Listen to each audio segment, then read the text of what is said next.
الحمد لله وكفى والصلاة والسلام على عباده الذين اصطفى أما بعد فأعوذ بالله السميع العليم من الشيطان الرجيم بسم الله الرحمن الرحيم سورہ الحج رفتہ موضوع آیت نمبر 71 سورہ الحج آیت نمبر 71 بسم اللہ الرحمن الرحیم وَيَعْبُدُونَ مِن دُونِ اللَّهِ مَا لَمْ يُنَزِّلْ بِهِ سُلْطَانًا وَمَا لَيْسَ لَهُم بِهِ عِلْمٌ وَمَا لِلظَّالِمِينَ مِن نَصِيرٍ وَإِذَا تُتْلَى عَلَيْهِمْ آيَاتُنَا بَيِّنَاتٍ تَعْرِفُ فِي وُجُوهِ الَّذِينَ كَفَرُوا الْمُنكَرَ يَكَادُونَ يَسْطُونَ بِالَّذِينَ يَتْلُونَ عَلَيْهِمْ آيَاتِنَا قُلْ أَفَأُنَبِّئُكُم بِشَرٍّ مِّن ذَلِكُمُ النَّارَ وَعَدَهَا اللَّهُ الَّذِينَ كَفَرُوا وَبِئْسَ الْمَصِيرُ صدق الله مولانا العظيم وبلغنا رسوله النبي الكريم ونحن على ذلك من الشاهدين الشاكرين والحمد لله رب العالمين وَيَعْبُدُونَ اور یہ لوگ محکومیت اختیار کرتے ہیں ماتحتی اختیار کرتے ہیں من دون اللہ اللہ کے ساتھ من دون اللہ کا معنی اللہ کے ساتھ یہ معنی نہیں اللہ کو چھوڑ کر، یہ اللہ کو چھوڑ کر جو ترجمہ ہے اسی نے سارا فساد پیدا کیا۔ تو کسی قوم نے بھی اللہ کو چھوڑ کر غیر اللہ کی عبادت اختیار نہیں کی۔ من دون اللہ بھی ہم دیکھیں گے ساتھ یعنی اللہ کے ساتھ ماں ان چیزوں کی، ان شخصیات کی لم ينزل به سلطانہ کہ جن کے بارے میں اللہ تبارک و تعالیٰ نے سند، دلیل، اتھارٹی، سلطان، سند، دلیل، اتھارٹی نازل نہیں فرمائی، کہ وہ محکومی اختیار کرتے ہیں، ماتحتی اختیار کرتے ہیں ان شخصیات کی کہ جن شخصیات یا افکار و تصورات کے بارے میں اللہ تبارک و تعالیٰ نے کوئی سند، دلیل، حجت، ایسی بات کہ جس کا التزام کرنا، ماننا ضروری ہو، وہ اللہ تبارک و تعالیٰ نے نازل نہیں فرمائی۔ وما اور یہ محکومیت اختیار کرتے ہیں ان کی لیسا لہم بہی علم کہ جن کے بارے میں انہیں براہ راست علم نہیں ہوتا، یعنی وہ بزرگ وفات یافتہ، وہ فقہا، وہ علماء کہ جو مر گئے، چلے گئے، گزر گئے، اب ان کے بارے میں قصے کہانیاں تو ان کے پاس ہوتے ہیں لیکن حقیقی حوالے سے کوئی علم نہیں ہوتا، یعنی وہ براہ راست ان کے مشاہدے کا، مطالعے کا، سمع بصر اور فؤاد کی براہ راست شہادت جو ہے وہ ان کے پاس اس حوالے سے نہیں ہوتی۔ وَمَا لِلظَّالِمِينَ مِن نَصِيرٍ اور فرمایا کہ جب کوئی گروہ ایسی چیز کو اپنا حاکم بنا لے کہ جس کا نہ تو براہ راست اس کے پاس کوئی علم ہو اور نہ ہی اس کے لیے اللہ تبارک و تعالیٰ نے سند نازل کی ہو، تو ایسی اقوام یا افراد یا ادارے جو ہیں وہ ہمیشہ اللہ تبارک و تعالیٰ کی تائید سے، نصرت سے، مددگاری سے محروم رہتے ہیں۔ وَإِذَا تُتْلَى عَلَيْهِمْ اور جب ایسے افراد، اداروں، گروہوں کے سامنے تلاوت کی جاتی ہیں آیاتنا ہماری آیتیں، یعنی ہمارا منزل من اللہ کلام اور اس منزل من اللہ کلام کی جب آیات، حکمتیں، دانائیاں اور بالخصوص توحید سے متعلق آیات،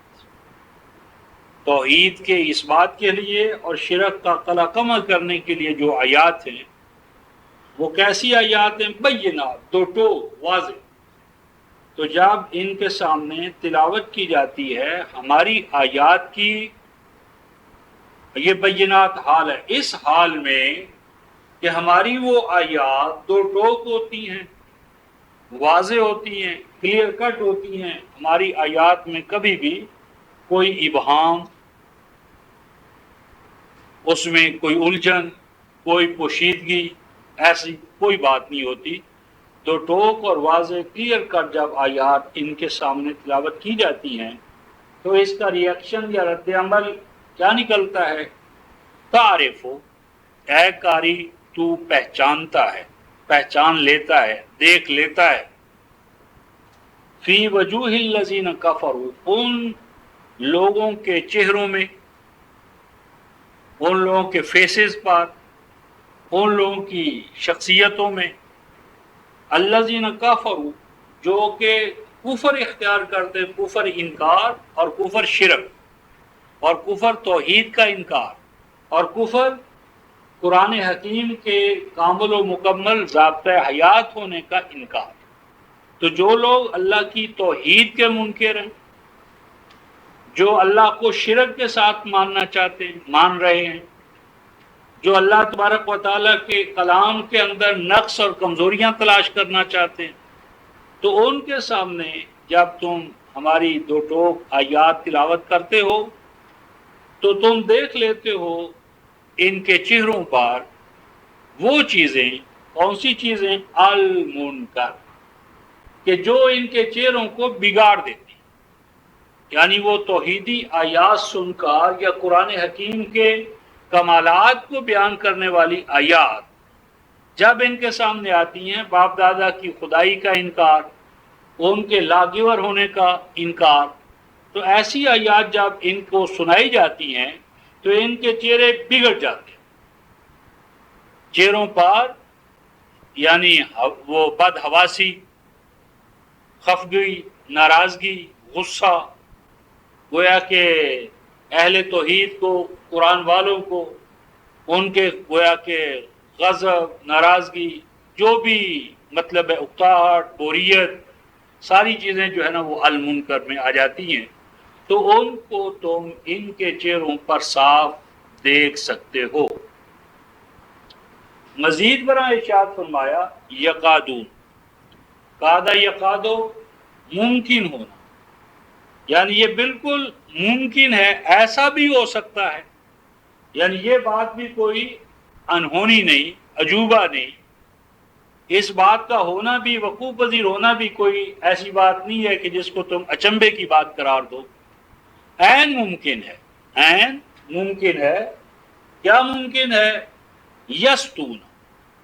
سین تو واو، ساتا وا، ستا یستو، کسی چیز پر چڑھائی کرنا، بالخصوص شیر کا، درندے کا، بھیڑیے کا، اپنے شکار پر جو جھپٹنا ہوتا ہے، یہ ہوتا ہے ستا، الستا، ستا یستو علا، کسی چیز کے اوپر چڑھائی کرنا، چڑھ دوڑنا، جھپٹنا، اس کو چیر کھانے کے لیے، پھاڑنے کے لیے، درندگی کا جس سے ہم مظاہرہ، تو اگر ہو سکے، یعنی یہ بات ناممکن نہیں، عین ممکن ہے یہ بات کہ یہ چڑھائی کر دیں، چڑھ دوڑیں، درندگی اور وحشت کا مظاہرہ کریں، حملہ آور ہو جائیں درندوں کی طرح، یہ مشرک کن پر؟ بالذین، ان لوگوں کے اوپر چڑھائی کر دیں، یتلون علیہم آیاتنا، جو تلاوت کرتے ہیں، سامنے لاتے ہیں ان کے ہماری آیتیں، جو ان کے قصے، کہانیاں، فضائل، باپ دادا سے جو دین مروج چلا آ رہا ہے، مذہب چلا آ رہا ہے، وہ تو جب ان کے سامنے آتا ہے تو داد و تحسین کے ڈگورے برساتے، ڈونگے بڑا خوش ہوتے ہیں، داد دیتے ہیں، علامہ فہامہ اور پتہ نہیں کیا کچھ انہیں کہتے ہیں، لیکن جب انہیں تو توحید خالص، دین خالص، وہ دین جو اللہ کے کلام سے ماخوذ ہے اور اسی پہ مبنی ہے، تو وہ خالص کلام اللہ پر مبنی دین، نظریہ حیات، نظریہ توحید، ابطال شرک، تو اس حوالے سے جب ان کے سامنے آیات الہیہ، آیات قرآن، ہماری آیتیں آتی ہیں، تو پھر یہ کام بھی ان سے بعید نہیں ہے، ایسا بھی ہو سکتا ہے۔ تو گویا ایمان والوں کو اس کام کے لیے بھی تیار رہنا چاہیے۔ گویا کہ جب آپ توحید بیان کریں گے قرآن والی، اور کسی کا سر سے پاؤں تک وجود جو ہے وہ شرک میں ڈوبا ہوا ہے، جن چیزوں کو قرآن حکیم شرک کہتا ہے اس میں امت ڈوبی ہوئی ہے، اور آپ وہ چیزیں بیان کرتے ہیں جنہیں قرآن توحید قرار دیتا ہے، تو فرمایا کہ یہ صورت احوال بھی عین ممکن ہے، اور اس سے رفقائے محترم آج جو بھی چاہے وہ خود گزر سکتا۔ تو اللہ تعالی ارشاد فرماتے قل افانبئکم بشر من ذالکم، فرمایا کہ اے رسول، اے قاری قرآن، اے قرآن کے دائی، ان سے کہہ، قل، ان سے کہہ، افانبئکم، کیا ہم تمہیں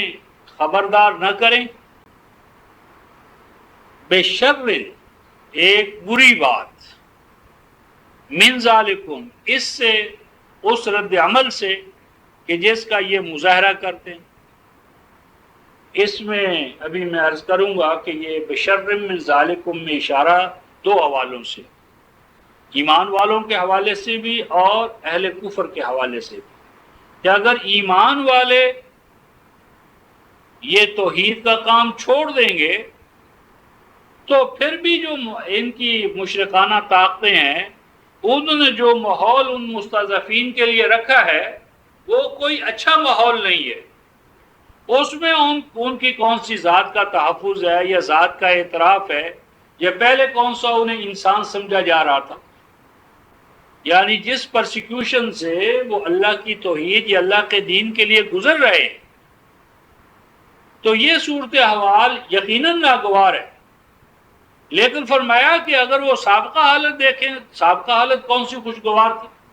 سابقہ حالت میں کون سا ان کی ذات کا احترام تھا، یا ذات کو تسلیم کرتے تھے، یا ذات کے حوالے سے ان کے لیے کیا تھا، تو یہ پرسیکیوشن بھی اس سے کچھ زیادہ مختلف نہیں ہے۔ اور دوسرا، ان مشرکین کے لیے تنبیہ کی جا رہی ہے کہ اگر تم نے یہ پرسیکیوشن نہ چھوڑی، اگر یہ غلط طرز عمل نہ چھوڑا، تو یاد رکھو پھر اللہ تعالیٰ تمہیں وعید سناتا ہے، النار، آگ۔ یہ جو آگ ہے رفقائے محترم، یہ جہنم کی آگ نہیں ہے، یہ آگ ہے طبقاتی تضاد، کشمکش، ظالم و مظلوم کی جنگ، اور کتاب اللہ کا جو عطا کردہ نظام حیات ہے، اگر وہ نظام حیات انسانی دنیا سے تم دور کرنا چاہتے ہو تو اس کے نتیجے میں لازماً تمہارے اپنے داخلی تضادات جو ہیں، داخلی تضادات، رقابتیں، عداوتیں، دشمنیاں، وہ تمہیں یقیناً ایک وقت میں جا کر بھسم کر دیں گے۔ یعنی اگر مستضعفین کے حوالے سے یہ صورتحال پیدا نہ بھی ہو تو بھی مستقبرین کے مابین بھی مفادات کا ٹکراؤ ہوتا ہے، مستضعفین کے مابین بھی، یعنی اگر مستضعف درمیان سے نکال بھی دیے جائیں تو مستقبرین، ان کے مابین ٹکراؤ، تصادم، کشمکش۔ اب دیکھ لیں پچھلی دو جنگیں جو ہوئی ہیں، جنگ عظیم اول اور دوم، وہ مستقبرین ہی کے مابین ہوئی ہیں، یعنی جرمنی اور اب متحدہ قوتیں جو تھی دونوں مستقبرین میں سے تھی، کوئی مستضعف اس حوالے سے نہ تھا۔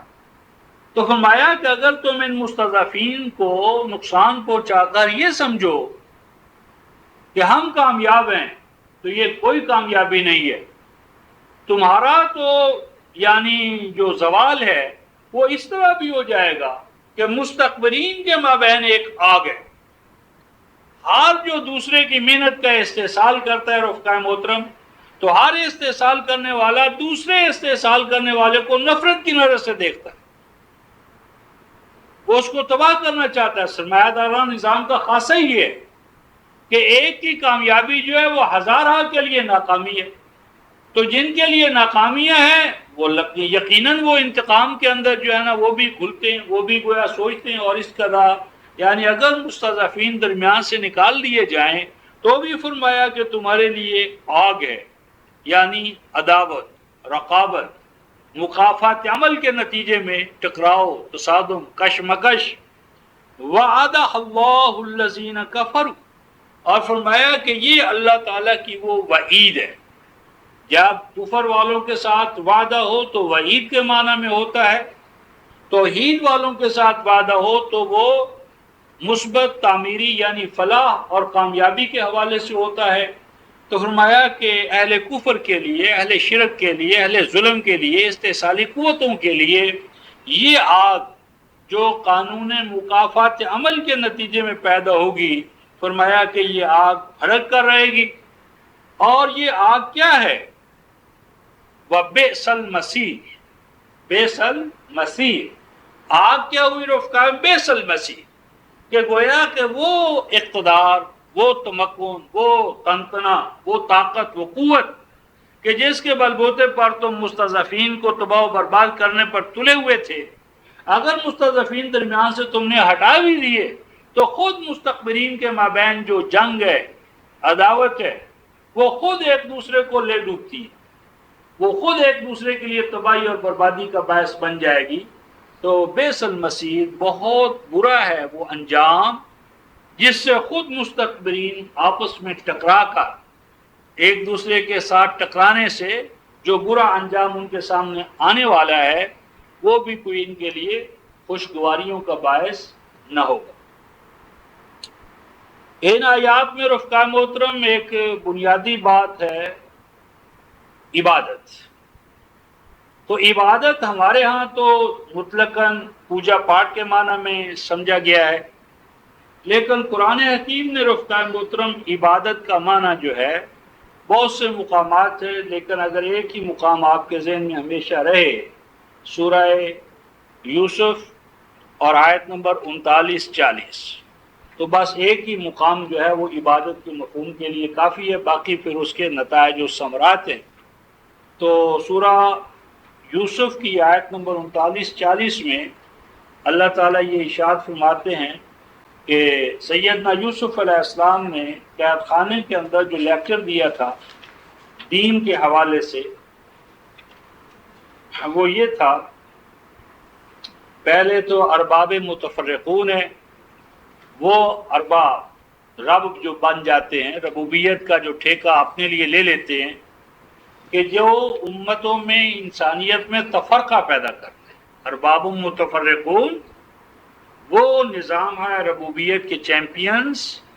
جو نوع انسانی میں تفرقہ پیدا کرتے ہیں، طبقات پیدا کرتے ہیں، کلاسز پیدا کرتے ہیں۔ ان کے بیان کے بعد آیت نمبر 40 میں ارشاد فرمایا ما تعبدون من دونہ الا اسماء، فرمایا کہ اے لوگوں نہیں معبود بناتے تم اللہ کے ساتھ مگر ایسوں کو جو نام ہیں، جو صرف نام ہی نام ہے۔ تو ایسے نام سمیتموہا انتم و آباؤکم، کہ وہ نام تمہاری اپنی ٹکسال میں ڈھالے گئے، یہ غوث ہے، یہ قطب ہے، یہ ابدال ہے، اس کے پاس فلاں طاقت ہے، اس کے پاس فلاں ہے۔ یہ ساری طاقتیں، یہ ڈویژن، یہ ڈیلیگیشن آف پاور جو ہے یہ کہاں سے ہوا ہے؟ یہ خود تم نے یہ سارے القاب، یہ خطابات، یہ اعزاز تم نے بخشے ہیں، تم نے گھڑے ہیں، اور تم نے نہیں گھڑے تو تمہارے باپ دادا نے، اکابر نے، اسلاف نے، تمہارے اکابر نے۔ ما انزل اللہ بہا من سلطان، ان کے بارے میں اللہ نے کوئی سند نازل نہیں کی۔ اور آگے ہے ان الحکم الا للہ، نہیں ہے حق حکمرانی مگر صرف ایک اللہ کو۔ امر اللہ تعبدوا الا ایاہ، بس اس نے تمہیں حکم دیا ہے، اس نے تمہیں حکم دیا ہے کہ نہ عبودیت اختیار کرو مگر صرف اس کی، یعنی ان الحکم الا للہ،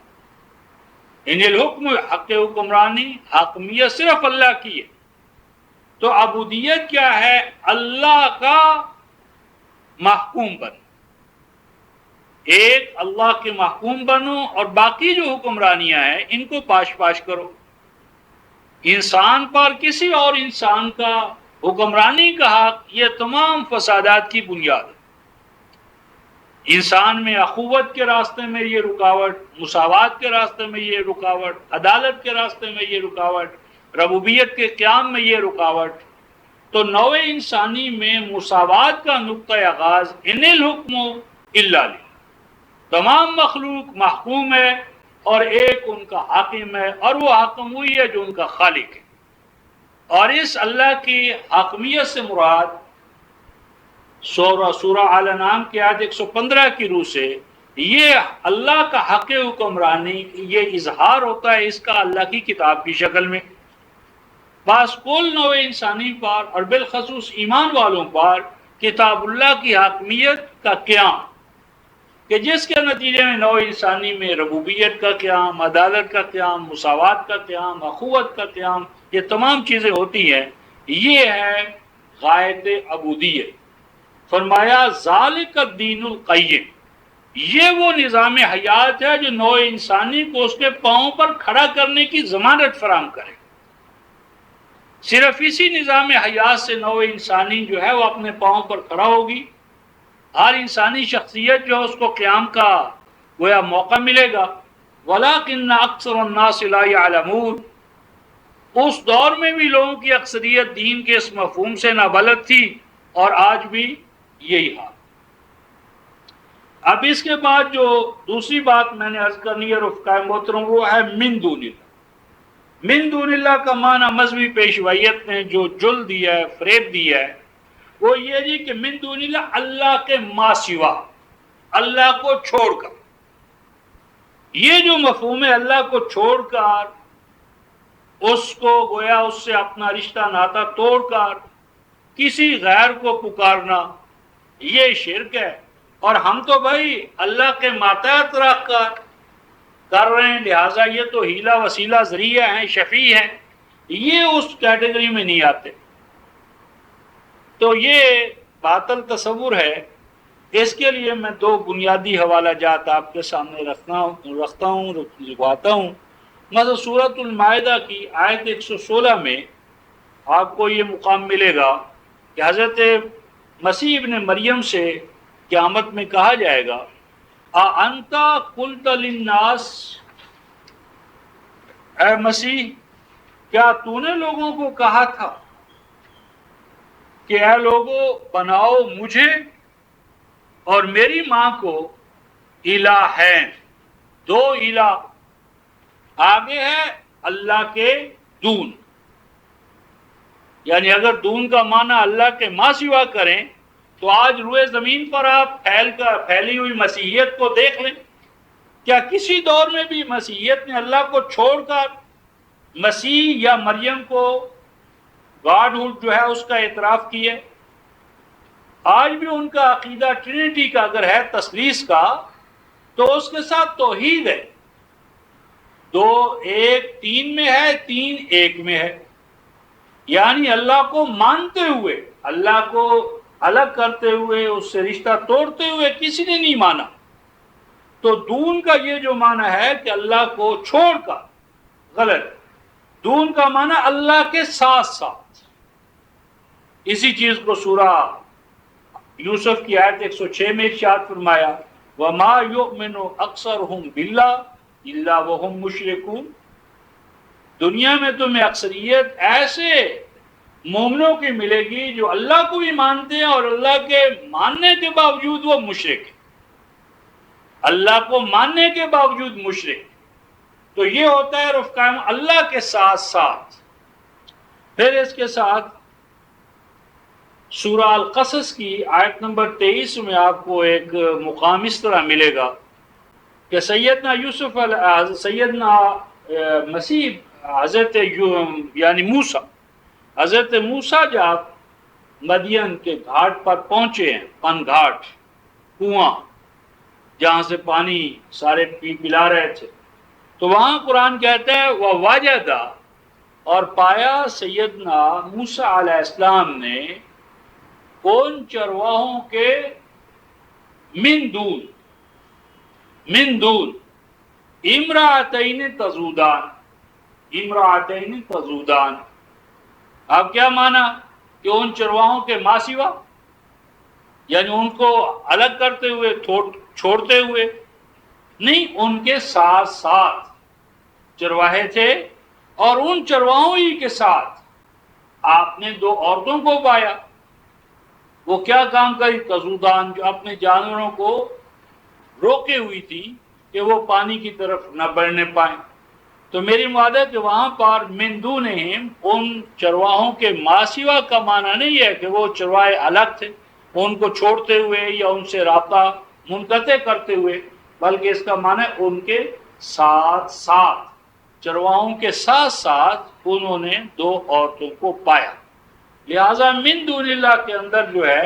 وہ ہے بنیادی بات کہ اللہ کے ساتھ ساتھ. اور یہیں سے پھر سورہ یونس کی آیت نمبر 18 کا شرک آئے گا شفاعت کے حوالے سے، اور یہی شرک آئے گا ولایت کے حوالے سے سورہ زمر کی آیت نمبر 2 میں، اور یہی شرک آئے گا غیر اللہ کو پکارنے کے حوالے سے، حاجات، مشکلات، یا غوث فلاں مدد، یا امام الزمان فلاں ادرکنی. تو یہ سورہ فاطر کی آیت نمبر 14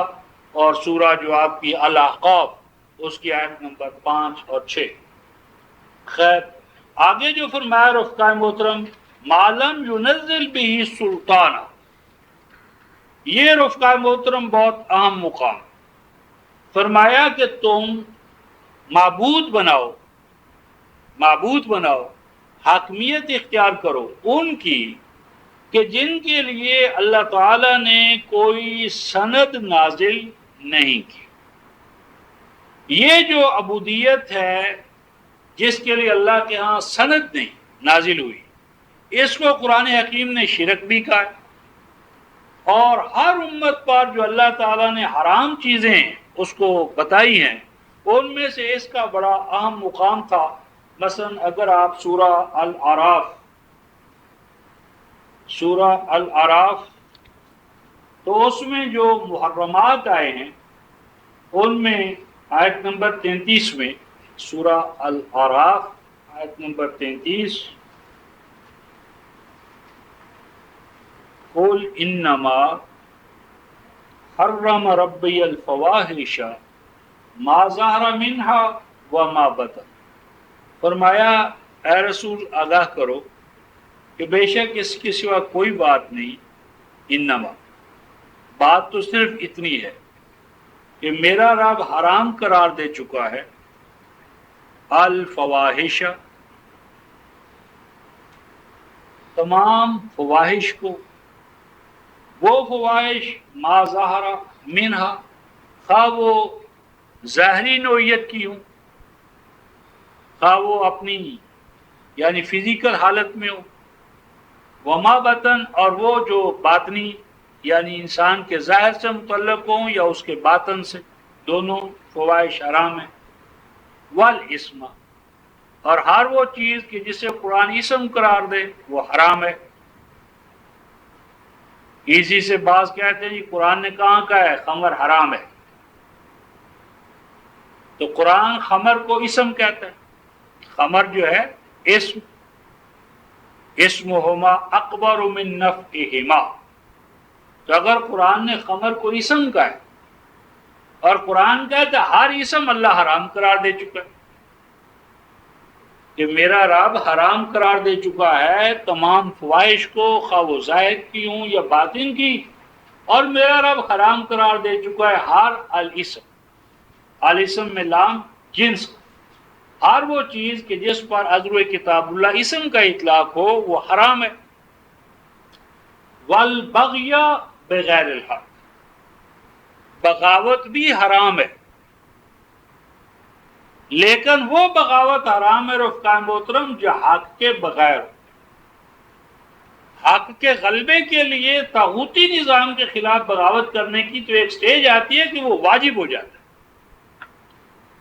قرآن مطلق بغی کو حرام قرار نہیں دیتا، بلکہ وہ بغی حرام ہے کہ جو حق کے سوا ہو، اور وہ طاغوتی نظام کے خلاف بغاوت کہ جس کا مقصود و منتہائی غلبہ حق ہو، وہ مطلوب ہے۔ اور بغاوت حرام بشرطے کہ وہ حق کے بغیر ہو، حق سے ہٹی ہوئی ہو، حق کا مقصود اس کے سامنے نہ ہو۔ اور حرام قرار دے چکا ہے وہ اللہ ان تشرکو باللہ، یہ کہ شریک ٹھہراؤ تم اللہ کے ساتھ۔ کیا شریک ٹھہراؤ رفقائے محترم؟ ما لم ينزل به سلطانہ، کہ جس کے لیے اللہ تبارک و تعالیٰ نے سند اور دلیل نازل نہیں کی، اور وہ حرام قرار دے چکا ہے اللہ تمہارے لیے ان تقولوا علی اللہ ما لا تعلمون، کہ تم اللہ کے بارے میں وہ کچھ کہو کہ جس کا تمہیں علم نہیں ہے۔ یہ جو سلطان کے بغیر یا سلطان کے بغیر جو شرک ہے، جو غیر منزل من اللہ،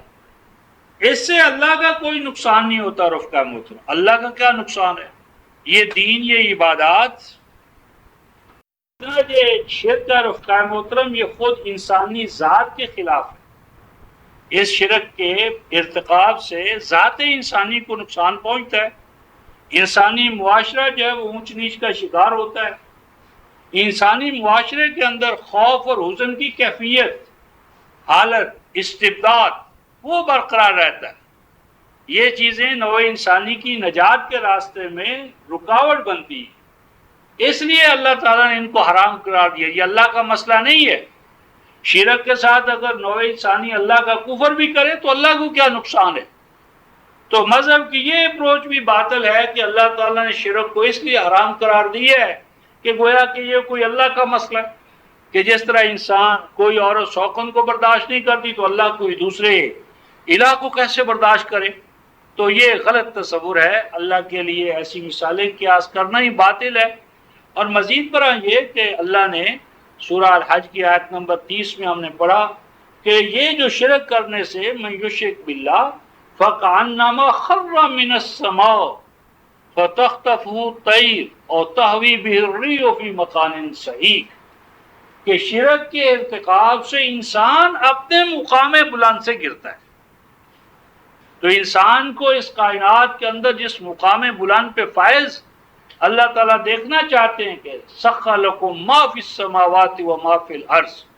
اس مقام بلند سے گر کر وہ اپنے ہی جیسے انسانوں کو یا اپنے سے فروتر یعنی شجر کو، حجر کو، گھوڑے کو، گائے کو وہ اپنا معبود بنا کر اپنی تذلیل کرتا ہے، اپنی رذالت کا سامان بیگ پہنچاتا ہے۔ تو اس کے لیے رفقائے محترم یہ جو ہے معلم ینزل بھی سلطانہ، اس کو قرآن حکیم نے پھر کتاب کے ساتھ جوڑا۔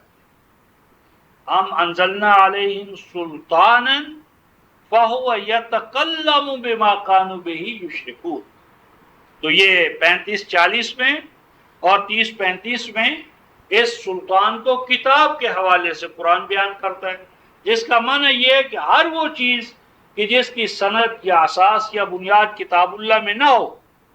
اس کو اپنے لیے واجب قرار دینا، ماننا، اس کی محکومیت اختیار کرنا، یہ بھی اس میں آ گیا۔ اور پھر آگے جا کر اس کے نتائج و ثمرات سے قرآن نے بحث کی ہے کہ کیا ہوگا، سألقی فی قلوب کے اندر اس سے دہشت پیدا ہوتی ہے، خوف پیدا ہوتا ہے، انسان جو ہے وہ انسان سے ڈرنے لگتا ہے، انسان اپنے سے فروتر چیزوں کا خوف اپنے اندر پیدا کر کے اپنے آپ کو گویا کہ طرح طرح کے جو دیوتا نامی یا ہیبت ناک چیزیں یا اس طرح کی جو چیزیں، کبھی وہ ہواؤں سے ڈرتا ہے، دریاؤں سے ڈرتا ہے، جن کو اسے مسخر کر کے اپنے ماتحت کرنا چاہیے، انہی کی وہ ماتحتی کے اندر جو ہے نا کنکر کرنے کی بجائے وہ ان کو اپنے اوپر مسلط کر لیتا ہے۔ اور آگے ارشاد فرمایا وما لیس لہم بہ علم، یہ رفقائے محترم وہ کہ جن کو اس دور میں اصنام اور اوثان کہتے تھے. یہ اصنام اور اوثان رفقائے محترم کوئی فرضی تصویریں نہیں تھی، بلکہ یہ اپنے وقت کے صلحاء تھے. یا وہ مر جاتے تھے تو اب ان کا دوبارہ ان کے ساتھ گیان دھیان کیسے کریں؟ تو اس گیان دھیان یا ان کے ساتھ ربط و تعلق قائم رکھنے کے لیے وہ ان کے سٹیچوز بناتے تھے. اور وہ سٹیچوز یا اصنام وہ ان کا کوئی مقصود بھی ساتھ کوئی تعلق نہیں تھا، وہ صرف ہیلا وسیلہ اور ذریعہ ہوتے تھے، اور مقصود ان کا اللہ تبارک و تعالیٰ کا قرب ہوتا تھا.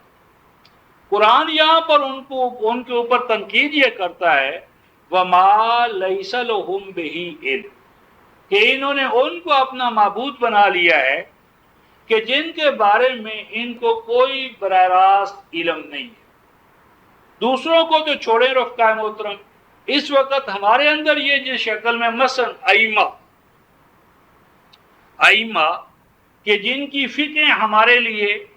کتاب اللہ کا بدل ہو گئی ہے، ریپلیسمنٹ انہوں نے کی ہے، سبسٹیوٹ بن گئی ہے، یا مثلا کتب احادیث ان کے جو مصنفین ہیں مرتبین ہیں، تو ائمہ فقہ ہوں یا ائمہ حدیث،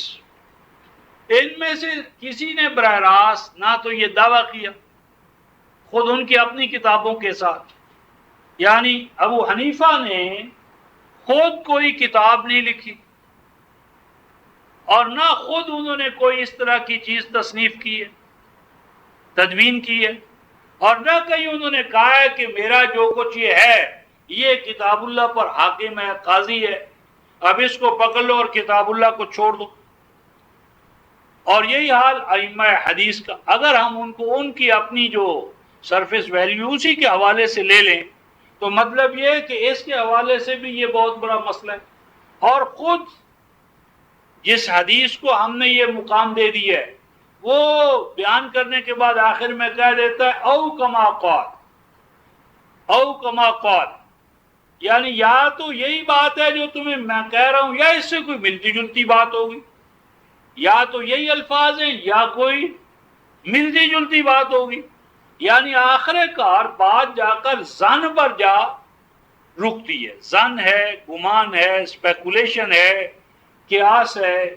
یعنی زیادہ سے زیادہ ظن غالب ہے. تو قرآن یہ کہتا ہے کہ دین کی اساس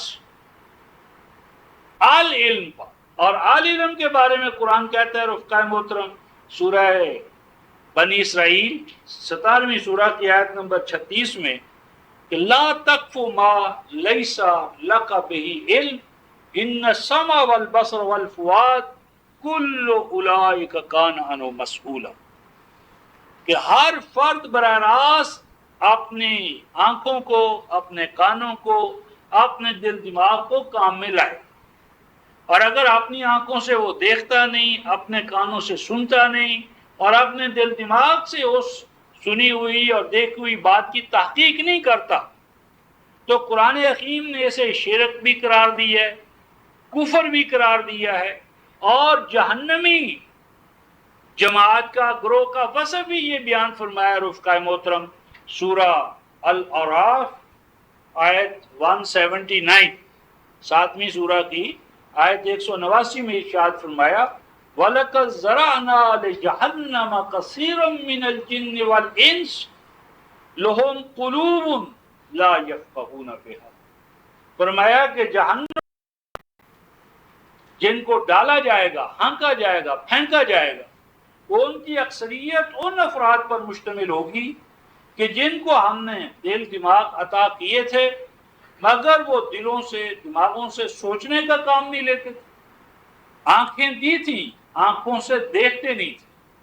کان دیے تھے، وہ کانوں سے سنتے نہ تھے. فرمایا اولئک کالانعام بل هم اضل اولئک هم الغافلون، فرمایا کہ ان کو انسان نہ کہو، یہ ننگے انسانیت، حیوان،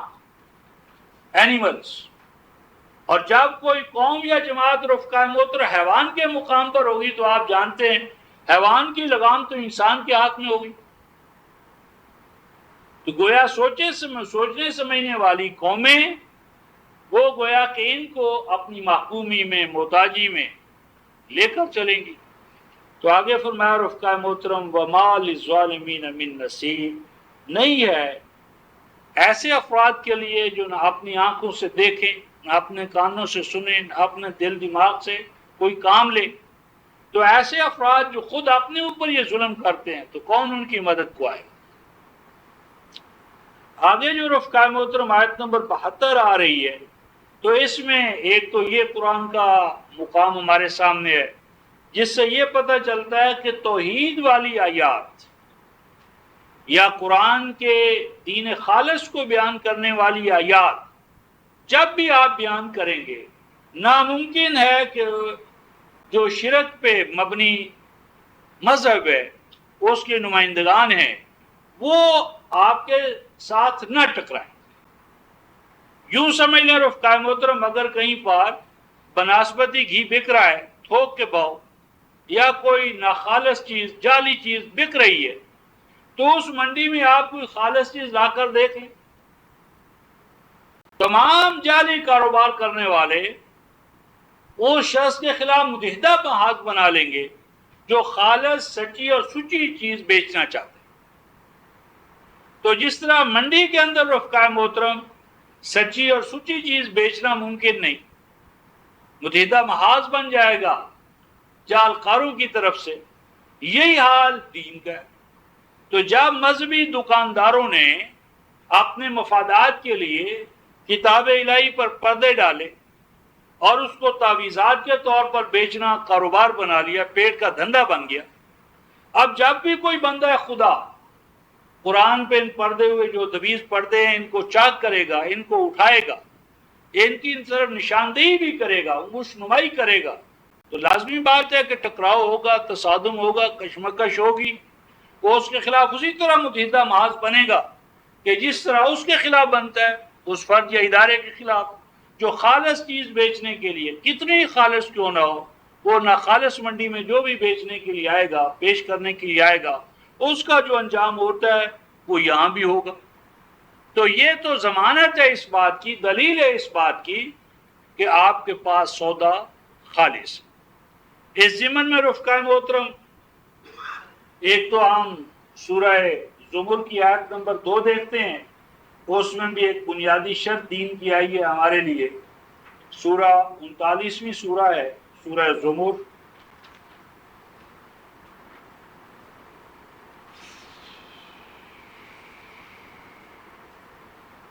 آیت نمبر 2 اور 3، 39ویں سورہ آیت نمبر 2 اور 3، بلکہ ایک بھی ساتھ لے لیں۔ بسم اللہ الرحمن الرحیم، تنزیل الکتاب من اللہ العزیز الحکیم۔ قرآن حکیم رفقائے محترم ایک ایسی کتاب ہے جو اپنے بارے میں ہر اٹھنے والے سوال کا خود جواب دیتی ہے۔ اس سے پوچھیں اس کی زبان کیا ہے، کن کی طرف نازل ہوئی ہے، کیوں نازل ہوئی ہے، نزول کے مقاصد کیا ہیں، مقاصد حاصل کیسے ہوں گے۔ تو ایک کامل کتاب کی یہی شان ہے۔ ایک کامل کتاب، کامل الہامی کتاب وہی ہو سکتی ہے جو ہر حوالے سے ایک خود مقتفی ہو، یہ نہ ہو کہ دعویٰ خود کرے اور دلیل پنڈت کو لانی پڑے، پادری کو لانی پڑے، پیر صاحب کو لانی پڑے۔ تو ایسی کتاب عاجز ہے۔ مثلا یہ کتاب کدھر سے نازل ہوئی، تو اس کا جواب دیا تنزیل الکتاب، نازل کیا جانا اس کتاب دستور حیات قرآن حکیم کا، من اللہ، اللہ کی جانب سے ہے۔ کون سا اللہ؟ العزیز، جو غالب ہے، الحکیم، لیکن اس کا غلبہ حکمت پہ مبنی ہے۔ غلبہ تو چنگیز خان کے پاس بھی ہوتا ہے، تو وہ غلبہ جو حکمت پہ مبنی ہے، اور حکمت رفقائے محترم حکمہ سے نکلا، حکمہ۔ اب تو وہ ماحول بھی ختم ہو رہا ہے رفقائے محترم، اور نتیجتاً وہ چیزیں بھی اب ہماری تمدنی یا شہری زندگی سے ختم ہوتی چلی جا رہی ہیں۔ یہ مثلا گائے کا یا بکری کا یا بھینس کا بچہ رفقائے محترم ماں کے پستان کی طرف لپکتا ہے تو وہ بعض اوقات بے وقت چلا جاتا ہے، یا ضرورت نہیں ہوتی، یا اور کوئی مسئلہ ہوتا ہے تو اس کے منہ پر چھیکا چڑھا دیتے ہیں۔ تاکہ وہ وقت بے وقت جو ہے نا وہ منہ نہ مارے، تو اس کو حکمہ کہتے ہیں۔ اور حکمہ اس چیز کو کہتے ہیں رفقائے محترم جو کسی چیز کو ڈسٹرب ہونے سے روکے، اور اس کی کسی بھی چیز کا جو آرڈر ہے، ترتیب ہے، اس کو برقرار رکھنے والی چیز کو حکم کہتے ہیں۔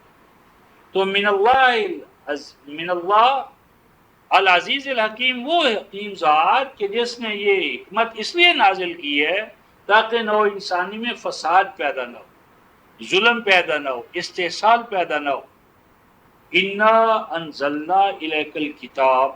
بے شک ہم نے اتاری آپ کی جانب یہ الکتاب دستور حیات جس کا ما قبل ذکر ہے، بالحق، اور جو کچھ اس کتاب میں ہے وہ حق کے سوا کچھ نہیں، حق ہی حق ہے، اس میں حق کو لیے ہوئے۔ فَاعْبُدِ اللَّهَ مُخْلِصًا لَهُ الدِّينَ، بس اے بندے، اے مومن، اے حامل قرآن، بس محکومیت اختیار کر لے تو اللہ کی، بس محکوم بن جا اپنے اختیار و ارادے سے اللہ کا، ایک شرط کے ساتھ۔ وہ شرط یہ ہے رفقائے محترم، مخلصا لہ الدین، کہ آج سے جب تو اللہ کے بندے ہونے کا اعتراف کرے گا تو ایک تیرے اوپر شرط عائد ہو جائے گی۔ وہ کیا ہے؟ وہ شرط یہ ہے، مخلصا لہ الدین، خالص کرتے ہوئے اس اللہ کے لیے دین کو۔ عبودیت کی شرط یہ ہے کہ دین صرف اور صرف اللہ سے لینا ہے۔ دین کیا ہے کیا نہیں ہے، یہ نبی سے بھی نہیں لینا، رسول سے بھی نہیں لینا، انسان سے نہیں لینا، فقیہ اور محدث سے نہیں لینا۔ دین کیا ہے یا کیا نہیں، یہ بتانا خالص حق ہے صرف اور صرف اللہ کا۔ مخلصاً، خالص کرتے ہوئے، اللہ کے عبد بنو خالص کرتے ہوئے دین کو، لہو اس ذات الہ کے لیے، اور لہو حرف جار مقدم ہو گیا، مقدم ہونے نے حصر پیدا کر دیا، یعنی دین کیا ہے اور کیا نہیں اس کو ڈٹرمن کرنا، مقرر کرنا صرف اور صرف اللہ کا حق۔ بس جب ہم اللہ کے اس حق میں ڈنڈی مارتے ہیں اور دین میں اللہ کا بھی حصہ ہے، نبی کا بھی حصہ ہے، صحابہ کا بھی حصہ ہے، تو یہاں سے وہ دین خالص نہیں رہے۔ اللہ للہ الدین الخالص، فرمایا خبردار کرو ان کو کہ دین اللہ کے ہاں وہی قابل قبول ہوگا جو خالص اللہ کے لیے کیا گیا۔ آگاہ رہو کہ صرف اللہ ہی کے لیے ہے دین، نظام حیات، اس انداز میں کہ ایکسکلوسیولی اسی کے رائٹ کو تسلیم کرتے ہوئے۔ یہ تو دین کا بنیادی نقطہ ہے، عبودیت کا نقطہ آغاز بھی ہے اور نقطہ اختتام بھی۔ اب اس کی ضد کی طرف قرآن متوجہ کرتے فرمایا والذین، اور وہ لوگ جو اس تصور حیات کے منکر، اس کو تسلیم نہیں کرتے، مذہبی جو نقطہ نظر ہے، انہوں نے اختیار کر رکھے ہیں من دونہ ہی، پہلے ہم نے حوالہ دیکھا 5:116 کا اور سورہ القصص کی آیت نمبر 23 کا، کہ جنہوں نے اس اللہ کے ساتھ ساتھ کیا پکڑ لیے، بنا لیے اولیاء، مددگار، ہیلپر، اسسٹنٹ، معاون۔ تو ممد و معاون، مددگار، حاجت روا، مشکل کشا، کہ جن کو اللہ نے اپنی پاورز ڈیلیگیٹ کر دی ہیں بقول ان کے۔ تو فرمایا کہ جب ان سے تم پوچھتے ہو کہ یہ کیا تم نے کارستانیاں شروع کی ہیں، کیا کاروبار چلائے، تو جواب کیا دیتے ہیں؟ ما نعبدہم، نہیں محکومیت اختیار کرتے ہم ان کی، محکومیت، پوجا پاٹ، نظریں، نیازیں، چڑھاوے، جو کچھ ہم کر رہے ہیں، کیوں کر رہے ہیں، کیوں کر رہے ہو تم؟ یہ دیکھیں رفقا محترم، مشرکین کا یا ان کا کہ جو قرآن کی نظر میں مشرک ہیں، کافر ہیں، ان کا کیا نقطہ نظر تھا فرمایا یہ وہ کہتے تھے کہ ہم اس لیے کرتے ہیں اللہ لیقربونا، یہ اس لیے کرتے ہیں کہ یہ ولی، غوث، قطب، ابدال، قانون ساز، فقہا، محدثین، کہ ان کی ہم چاپلوسی یا نظریں نیازیں یا احترام یا تقدر اس لیے تاکہ قریب کر دیں یہ ہمیں، یعنی ان افعال و اعمال سے قرب حاصل ہو جائے ہمیں اللہ، اللہ کی جانب، زلفا بہت قریبی تعلق، یعنی یہ کاروبار جتنا ہوا یہ اس لیے نہیں ہوا کہ وہ اللہ کے دشمن تھے،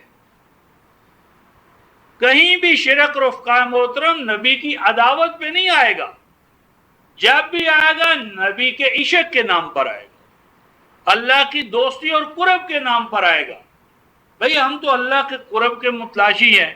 یہ جتنی زاویہ نشینیاں ہیں، حجرہ نشینیاں ہیں، رہبانیت ہے، بدعات ہیں، جن سے آج مساجد اور خانقاہیں بھری ہوئی ہیں، تو ان سب کا مقصود کیا ہے؟ لِيُقَرِّبُونَا إِلَى اللَّهِ زُلْفَ، کہ ہمیں تو بھئی اللہ کا قرب درکار ہے، یہ قرب کے ہیلے وسیلے ہیں۔ تو قرآن کہتا ہے رفقائے محترم ان اللہ یحکم بینہم فیما ہم فیہ یختلفون، یہ بھی مذہب کا اختلاف تھا تو واجب تھا کہ اللہ ان کے اس اختلاف کے بارے میں اپنا فیصلہ نازل کرے، اور وہ فیصلہ کیا ہے؟ ان اللہ لا یہدی من هو کاذب کفار، فرمایا کہ ان کو ہدایت اس لیے نہیں ملے گی کہ یہ جھوٹے ہیں اور ناشکر ہیں۔ فرمایا کہ ان سے پوچھو کہ کیا اتعلمون اللہ بدینکم،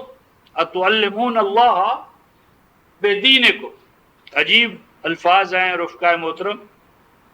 سورہ الحجرات آیت نمبر 15، اتعلمون اللہ بدینکم، مذہب میں کیا ہوتا ہے رفقائے محترم؟ اللہ کو دین سکھایا جاتا ہے، اللہ سے دین نہیں لیتے، اللہ سے دین نہیں سیکھتے، بلکہ اپنا دین جو ہے وہ اللہ کو سکھانا چاہتے ہیں۔ اتعلمون اللہ بدینکم، کیا فرمایا کہ اپنی دینداریاں اور دین، تم یہ دعویٰ لے کر اٹھے ہو کہ اللہ کو اپنا دین بتانا، تعلیم دینا، اس کو علم حکمت ہونے کے باوجود وہ کامل دین تمہیں نہیں دے سکا۔ محمد رسول اللہ کی حیات طیبہ میں جب اعلان ہوا الیوم اکملت لکم دینکم، تو کوئی دین میں نقص رہ گیا تھا، کمی رہ گئی تھی کہ اس کو پورا کیا خلافت اولیٰ نے، پھر ثانیہ نے، پھر ثالثہ نے، پھر سابعہ نے۔ اتعلمون اللہ بدینکم، کیا تم تعلیم دینا چاہتے ہو اللہ کو کس چیز کی؟ بدینکم، کہ تمہارا دین کیا ہونا چاہیے تھا، جبکہ وہ اللہ وہ ہے واللہ یعلم ما فی السماوات وما فی الارض واللہ بکل شیء علیم، جبکہ وہ اللہ جانتا ہے وہ سب کچھ کو جو آسمانوں میں اور وہ سب کچھ جو زمین میں ہے، واللہ بکل شیء علیم، اور اللہ تو ہر چیز کا علم رکھتا ہے اس سے پہلے کہ وہ چیز وقوع پذیر ہو۔ تو میری بات یہ تھی کہ فساد کی جڑ یہ ہے رفقائے محترم کہ دین کو اللہ سے لینے کی بجائے اللہ کو دین سکھانے کی کوششیں ہوتی ہیں مذہب۔ اس کے ساتھ ایک اور چھوٹا سا حوالہ دے کے ختم ہوتا ہے۔ ایک تو یہی مسئلہ کہ چڑھ دوڑتے ہیں، اور ایک فساد کی جڑ اور ہے رفقائے محترم مذہب میں، جس سے ہر اس شخص کو عہدہ برا ہونا پڑتا ہے جو دین خالص قرآن کے اساس پہ پیش کرے گا۔ تو سورہ طٰہٰ، سورہ مریم، یا چاہیں تو حراول دستے کے حوالے سے بھی یہی موضوع ہے کہ دین کے حوالے سے مشکلات پیش کرنے کے حوالے سے، تو اس کو بھی ادھر بھی لا سکتے ہیں، ٹائم کے حوالے سے دیکھ لیں۔